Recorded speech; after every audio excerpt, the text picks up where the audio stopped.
Fala, meus queridos, professor Thiago Martins na área, a gente dá continuidade a mais um bloco de matemática básica. E hoje nós vamos falar de um assunto que a galera tem um terrorzinho às vezes quando envolve esse tipo de questão, que são frações. Mas primeiramente, fração, fracionar algo é dividir algo. Então fração é uma razão entre um número, professor, razão, fracionar, isso, uma divisão entre um número e outro. Ou seja, eu tenho A e B. Nessa situação, nós temos que o A ele é chamado de numerador e o B é chamado de denominador. Beleza, então isso aqui são as nomenclaturas que nós temos para os termos da fração. Parte de cima e parte de baixo. Parte de cima numerador, parte de baixo denominador. Aí nós aprendemos com a tia Kenise lá do Jardim 1, que ela falava assim, ó, você tem um chocolatinho, e o chocolate ele tem 3 partes, 3 barrinhas. Aí, aluninho, você comeu uma barrinha. Aí ela pedia assim, ó, a fração que representa essa barrinha que foi comida. Então, se for a fração que representa a barrinha comida, foi quantas barrinhas foram comidas? Ah, foi apenas uma. Então, foi uma barrinha comida, num total de quantas barras que existia? Existia 3.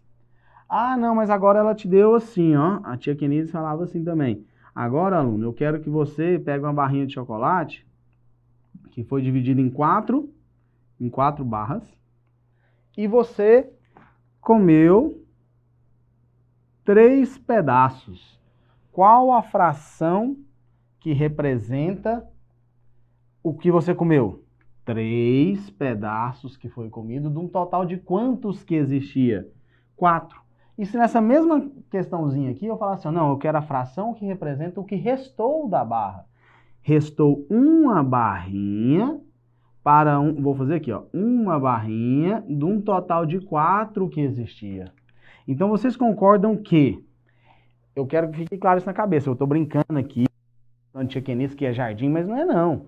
Eu quero que fique claro se a fração que representa o que comi aqui nesse caso é 1/3 e a fração que me resta é 2/3, mas que não tem o desenho do chocolate, que eu tenho assim, ó, 2/5. A fração que completa ela, que vai fazer com que ela se torne inteira, vai ser quanto aqui, nessa situação nossa? Sem a barrinha de chocolate. Vai ser o que falta para chegar em 5. Porque se eu tiver essa situação aqui, ó, 5/5, um número dividido por ele mesmo, porque eu acabei de falar que fração é divisão, é uma razão, vai me dar igual a, isso aqui vai ser igual a 1 inteiro. Então, um número inteiro é um número por ele mesmo. Então, para esse número virar esse 5, quem que está faltando a parte de cima chegar a quanto? Ela tem que igualar a parte de baixo.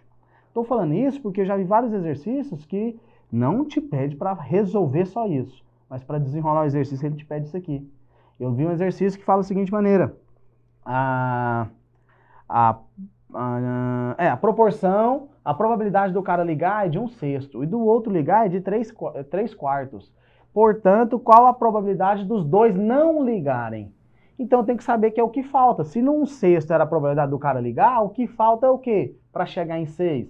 5/6. Então é isso que eu quero de vocês têm esse entendimento. Então o que falta aqui?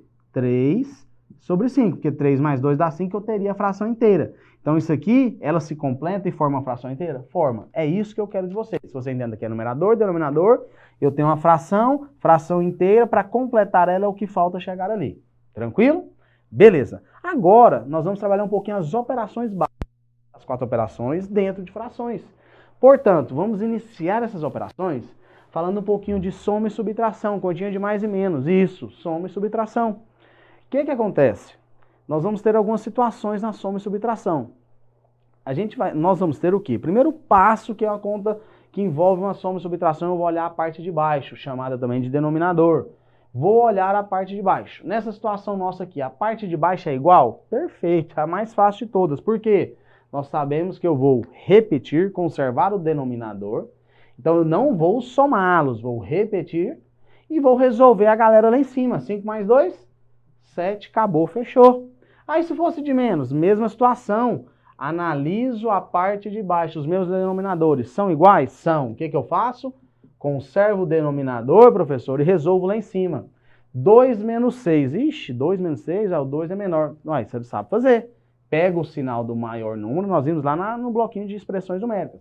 Pega o sinal do maior número, conserva o sinal do maior e subtraio. 6 menos 2, 4. Se eu escrever desse jeito, ou escrever isso aqui, ó. Professor, aqui você está falando que só o 4 é negativo e o 5 não, e aqui é a fração toda. Tudo bem, mas aqui são iguais, porque quando você faz aquele joguinho de sinal menos com mais dá menos, então de todo jeito vai se tornar menos. Então tanto faz essas duas situações, é a mesma coisa nessa situação aqui, certinho? Agora, vamos lá, tem a situação mais chatinha, digamos assim. Quando a parte de baixo, o meu denominador, não é igual. Valores simplórios mesmo, para ficar bem tranquilo. Então, se a parte de baixo não é igual, o que nós vamos aplicar agora? O MMC. Entre quem? Entre os denominadores. Aqui é simples, entre 3 e 2 são números primos? São, bastava multiplicá-los entre si, mas vamos fazer. Dá por 2 que dá 1, vou repetir o 3, dá por 3 que dá 1 e dá 1. Fechou? Acabou? O que é que eu faço? 3 vezes 2, 6. Ah, professor, então toda vez que eu tiver números primos lá na parte de baixo, e eu quiser tirar um MMC, basta multiplicá-los entre si? Basta multiplicá-los entre si. É aí que eu falo a questão de uma matemática básica fazer diferença. O cara, às vezes, tem números primos, só que grande. Então, sei lá, tem 13, tem valores maiores. E com outros ali, o cara não consegue visualizar se é primo ou não sabe nem o que é primo, na verdade. Aí o cara começa a tentar fazer um MMC, dá por tanto, dá por 2. É tempo que nós não temos numa prova de concurso. Isso aqui agiliza. Então, números primos, basta multiplicá-los entre si. Mas, vamos fazer. Ah, professor, então, passo a passo. Faço o MMC. Então, descobri que o mínimo múltiplo comum, por quê? Lá no de cima nós vimos que eles são comuns, são iguais. Agora, que eles se tornassem iguais. Ótimo. Vamos colocá-lo aqui. Eles vão se tornar iguais. E quando eles são iguais, basta eu resolver lá em cima. Mas antes disso, nós vamos fazer um quê? Vamos fazer uma regrinha que é, eu vou dividir pelo de baixo, a resposta dessa divisão, eu vou multiplicar, vou pôr um xzinho aqui, é o pontinho, mas vamos pôr o x para ficar fácil. Vou multiplicar em cima, então divido pelo de baixo, multiplico pelo de cima. 6 dividido por 3, 2. 2 vezes, aqui dá 2. 2 vezes 2, 4. Eu coloquei, nem precisaria, vai no automático. Conservo o sinal que está ali, seja mais ou menos. 6 dividido por 2, 3. 4 vezes 3, 12. Professor, e se eu pegar um número que dá divisão com vírgula? Não vai dar, meu filho. Você acabou de fazer um número comum para eles. Sempre vai ser divisível, certo? Se fez alguma merda, você fez lá atrás. Certinho? Então vamos lá. 4 mais 12 é igual a 16 sobre 6. Fechou, acabou. Professor, dá para simplificar? Dá. Então já vamos aproveitar o gancho. O que é simplificar a fração? É enxugar ela, diminuir ela, da menor maneira possível. Ou seja, eu encontrar um valor que eu divido tanto lá em cima quanto lá embaixo. Então vamos passo a passo. Eu visualizei que aqui ó, é par, dá por 2. E aqui também. Então simplificar é pegar um número comum para ambos e dividi-los. Então 16 por 2 dá 8. 6 por 2 dá 3. Tem como simplificar mais? Não, não tem. Portanto, a simplificação de 16 sobre 6 é a mesma coisa que 8 sobre 3. Mesma coisa, são frações diferentes, professor. Se você dividir, porque eu não falei no começo que fração é uma divisão, divide 16 por 6, depois divide 8 por 3, você não vai ter o mesmo número comum como resposta. Certinho? Então, recapitulando. Soma e subtração. Parte de baixo igual, denominador igual. Parte de baixo igual, conservo e somo tudo. Resolvo lá em cima. Conserva a parte de baixo, resolvo lá em cima. Vou ficar falando parte de baixo e parte de cima para ficar mais fácil, mais visível. Tá bom? A questão, parte de baixo diferente. Parte de baixo diferente, o que nós vamos fazer? Faço o MMC entre elas, independente de como seja. Divido pelo de baixo, multiplico pelo de cima, depois resolvo a galera que chegou no resultado final. Certinho? Agora, vamos passar para multiplicação de frações. A parte mais chatinha, digamos assim, é a parte de soma e subtração, por incrível que pareça. Nos números naturais, tudo, soma e subtração é a mais fácil, né? Mas aqui na parte de fração, a soma e subtração é a parte mais chatinha, não é difícil. Portanto, agora a multiplicação é a mais tranquila de todas. Por quê? Toda vez que eu tenho uma multiplicação entre frações, basta eu multiplicar numerador com numerador, denominador com denominador. Em outros termos, de cima com de cima, de baixo com de baixo. Ou seja, de cima com de cima, de baixo com de baixo. Quanto que é 2 vezes 5? 10. 4 vezes 3? 12. Dá para simplificar? Tem algum valor que seria comum para eles? Professor, eu visualizei que dá por 2 aqui. 10 dividido por 2? 5. 12 por 2? 6. Dá para simplificar mais? Não, fechou, acabou. Então, multiplicação, de cima com de cima, de baixo com de baixo. Acabou, sem choro nem vela. Agora, divisão. Tem alguns livros, alguns autores, alguns professores que gostam de falar assim, ó. Conservo a primeira e multiplico pelo inverso da segunda. Então, se eu conservasse a primeira, eu vou fazer desse jeito, ó. Conservo a primeira fração. Repete a primeira, conserva a primeira e multiplica pelo inverso da segunda. Então, vai ficar assim, ó, 4 sobre 3. Aí nós vimos que o quê? Caímos na multiplicação, que é o quê? De cima com de cima, de baixo com de baixo. 6 vezes 4, 24. 2 vezes 3, 6. 24 dividido por 6. Ué, professor, 24 por 6 dá 4. 6 vezes 4, 24. Fechou. Ótimo, perfeito. Mas agora, dependendo da situação, não precisa, se você tiver essa visão. Vou fazer assim, ó, vou colocar setinhas de cores iguais. Não a divisão, basta multiplicar cruzado. Assim. Vou colocar nas cores para ficar visível. O único problema é você confundir na hora de colocar a resposta. A setinha vermelha veio ali, ó, de cima para baixo, vai ser o meu numerador da resposta. Então, 6 vezes 4, 24. 2 vezes 3, 6. Mesma coisa. Então fica a seu critério. Professor, eu gosto de multiplicar cruzado. Multiplica. Só que multiplicar cruzado, ele tem que estar escrito assim, porque muitas das vezes você vai cair numa situação assim, ó. Eu vou escrever aqui num cantinho, ó. Vai cair assim, ó. Daquele jeito, ó. 6 sobre 2 por 3 sobre 4. Mas aí você lembra que ele estaria aqui do lado, bastaria multiplicar cruzado. Não tem que escrever e reescrever novamente, certinho? Então, só recapitulando, divisão, multiplico o cruzado ou, que é a mesma coisa, conservo a primeira e multiplico pelo inverso da segunda fração. Fechou, acabou. Certinho? E essa questão de simplificação, tem sempre que simplificar? Depende das respostas. Se a alternativa está te levando para algo já simplificado, você vai ter que simplificar. Ou, se não, deixa do jeito que está. Certinho? Agora, nós falamos então em fração. Falei que é uma divisão, papapá, papapá. Vimos as operações, só que nessa divisão, então, existe uma transformação, porque número fracionário é uma forma de reescrever o número. Mas existe ele também na forma decimal, que é o que nós vamos fazer agora. Transformar frações em decimais. Por exemplo, 2 dividido por 4, é isso que está falando. A fração 2 quartos é a mesma coisa de 2 dividido por 4. Se você for lá num cantinho que nós vimos anteriormente números decimais, ou divisão de números, você sabe, seria basicamente o quê? 2 dividido por 4. O 2 é menor, coloca o 0 e uma vírgula, dá 20. Dá por 5, que dá 20, fechou, acabou. Então, 2 dividido por 4, professor, não precisa nem fazer, eu já sei, tudo bem, meu querido. Dá 0,5. São os mesmos valores? Sim. Forma decimal, forma fracionária. Então, o mesmo valor, 2 quartos é a mesma coisa que 0,5? Sim. Está escrito na forma decimal e na forma fracionária. Mas nós temos essa situação aqui também, ó. Se eu tiver 1 dividido por 3, quanto que dá 1 por 3? Professor, vamos fazer lá no cantinho? Então vem cá. Se eu colocar assim, ó, 1 dividido por 3. Professor, 1 é menor. Coloco um 0 e uma vírgula, acrescento um 0. Dá por 3, dá 10. Dá por 3, 3 vezes 3, 9. Aí, uai, aqui sobrou 1. Posso descer um 0, professor? Pode.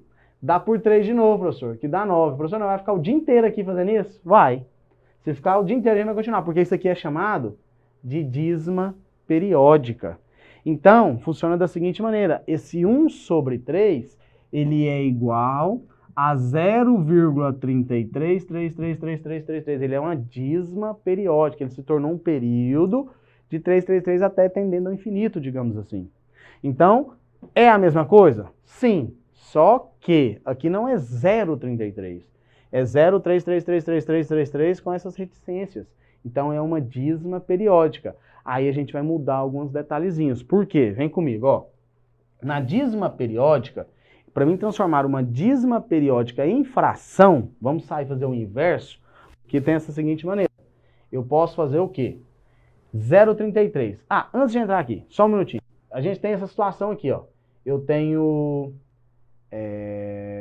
0,78. Para mim transformar esse 0,78 numa fração, bastaria eu colocar ele na forma inteira, 78, e você concorda que eu tive que andar quantas casas?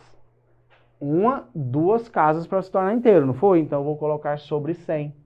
Fechou, acabou. Mas aí cai naquela situação da dízima. A dízima, se eu colocasse 0,33, só que ela continua. Aí eu viesse aqui e fazer assim, não, então é só colocar o inteiro, mas o inteiro aonde? A vírgula vai estar onde? E colocar sobre 100. Eu não vou conseguir esconder a vírgula lá na parte inteira, porque ela tende ao infinito. Então a dízima, ela entra nessa particularidade que nós vamos falar agora. Transformar uma dízima periódica em fração. Se eu já visualizei que é uma dízima, eu vou pegar o período dessa dízima. Período, meu querido, é a partir de onde ela começou a repetir. Um exemplo do 0,33 aqui. Professor, ela começou a repetir a partir do 3. Então, o 3, ela tem um período. O período é o 3. Então, eu vou colocar aquele período lá em cima no meu numerador.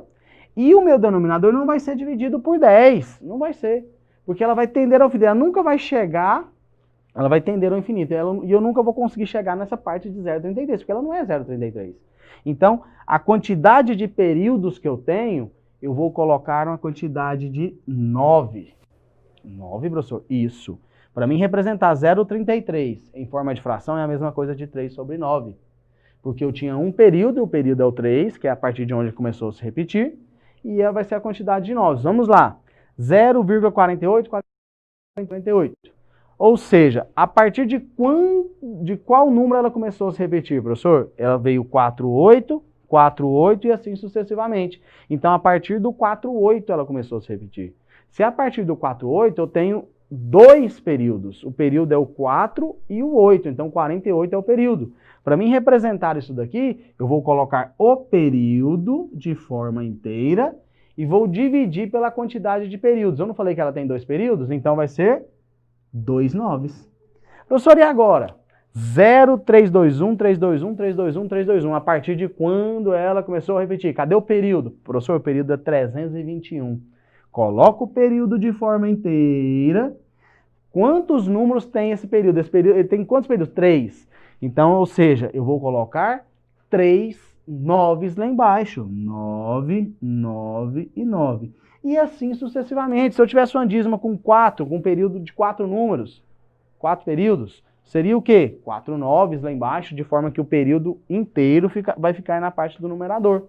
Certinho? Mas isso daqui que nós acabamos de falar é transformar uma dízima periódica, mas é uma dízima periódica simples. Por que simples, professor? Porque ela só tem o quê? Só tem os períodos e nada mais. Ela não tem nenhum número diferente dos períodos, se você olhar. 0,33333, 0,48, 48, 48. Então ela tem um 0 e um número já se torna um período. Quando nós temos um número diferente do período, 0,1, 22222, esse 1 quebrou o período. Então, a partir disso, nós não temos mais uma dízima periódica. Nós temos uma dízima periódica simples, nós temos uma dízima periódica composta. Aí, a transformação dela muda um pouquinho. E é o que nós vamos ver agora, vem comigo. Bem, galera, então, nós falamos de dízima periódica simples, agora nós vamos tratar a dízima periódica composta. Então, lá na simples, só para relembrar, eu tinha a situação assim, ó, 0,33, aí eu pegava esse número inteiro. Então, por que ela é simples? Porque ela só tem o período e pronto, ela não tem um número diferente do período. O que é período? É a partir de onde ela começa a se repetir. Aí nós colocávamos o quê? 3 sobre a quantidade de períodos, no caso aqui só um período 9, pronto. Transformei essa dízima em fração. Mas agora nós temos essa situação aqui, ó. Por que ela é composta? Você concorda? Cadê o período dessa dízima? O período está aqui, ó. 32, 32, 32. Vocês concordam? Então, qual é o número que não é período? O número que não é período é um 25 aqui, ó. Então, por isso ela é chamada de dízima periódica composta. Então, o primeiro passo para transformar a dízima periódica composta em fração é pegar o que não é período juntamente com o que é período até se formar o número inteiro. Então, ficaria 2532 nessa situação. Peguei o que não era período e a partir do período, porque o resto vai se repetir. E vamos subtrair do que não é período. Então, 2.532 menos 25 vai resultar em 2.507. O que é isso? Esse é o nosso numerador. Então, eu já sei que o meu numerador é 2.507. Agora, para a gente determinar o denominador, você concorda que lá na simples, a quantidade de períodos era a quantidade de noves. Aqui já vai ser do mesmo jeito.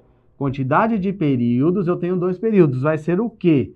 Vai ser a minha quantidade de noves. Só que ela tem um detalhe. Quantos números que não é período eu tenho nesse número nosso aqui? Eu tenho o 2 e o 5, então eu tenho 2 números. Os números que não são períodos vão ser representados por 0, 0. Então eu quero que você entenda que isso daqui é os períodos. E esse 0, 0 aqui é a quantidade de números que não é período. Então, que não são períodos. Se eu tivesse 3 números que não fosse período, seria 3 zeros. 4 números, 4 zeros. 10 períodos, 10 noves e 2 números, não é? E 2 zeros.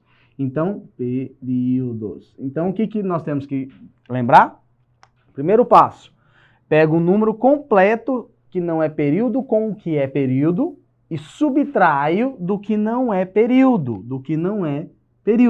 Por isso que eu fiquei batendo nessa tecla. Depois de subtrair, eu vou chegar no meu numerador. Tá prontinho, só coloquei. E agora a parte de baixo vai ditar a regra seguinte. A quantidade de períodos vai começar por ela, é a quantidade de noves. 3 períodos, 3 noves. E a quantidade de números que não é período é a quantidade de zeros que eu vou colocar. Para a gente fechar e frisar isso aí, vamos fazer mais um exemplo disso aí, porque eu sei que ela se torna às vezes um pouco complicada. Mas então vamos lá. Cadê o período nessa situação aqui, professor? Opa, aqui ó. Esqueci de colocar que é uma dízima. O período aqui é quem? O 2. Começou a se repetir nesse 2. Beleza. Então, quem não é período? Opa, tem um 0 aqui que ele não é período. Então, vamos pegar o número que não é período juntamente com o período. Professor, então 0,2. 0,2. E vou subtrair de quem não é período. Quem não é período nessa situação? É o 0. Beleza. 2 menos 0 é igual a 2. Então, eu já descobri o quê? O meu numerador da fração. E agora, como nós trabalhamos o denominador? Quantos períodos eu tenho? É a quantidade de noves. Professor, eu tenho um período. Então, eu vou ter um 9. Vocês concordam? Quantos números que eu tenho que não é período? Professor, eu tenho 0. E o 0 não é período. Mas são quantos, meu filho? 1. Então, esse 0, ele vai ser representado por 0. Ah, professor, é porque 0 e 0? Não, nós vimos anteriormente que era o número 20. Representado por 2 zeros. A quantidade de valores que não é período é a quantidade de zeros que eu vou colocar. A quantidade de períodos que eu tenho é a quantidade de noves que eu vou colocar, iniciando pelo 9. Tranquilos, meus queridos? Espero que tenha ficado claro e que, caso surja dúvidas, como vamos ser retirados? A gente vai trabalhar em cima de exercício. Pega vários e vários valores e começa a transformar. A parte mais complexa da transformação, e caso caia algo similar, como eu falei, diretamente não vai cair, mas pode ser que caia uma transformação, ele te pede uma soma. Igual já vi várias questões de concurso, ele te pede soma em decimais. E as respostas das alternativas estão todas em frações. Então, o primeiro passo, soma aquilo ali no decimal que você está acostumado, só que quando você soma no decimal, o decimal que ele te dá é dízima. Então, essa dízima, ela vai ter que ser transformada em fração. Então tá aí, você tem que transformar em fração, aí você tem que aplicar essa regrinha. É onde eu falei que não é diretamente, mas querendo ou não, você não faz a questão sem ela. Certinho? Então, muito obrigado pela atenção e tamo junto até a sua aprovação, querido.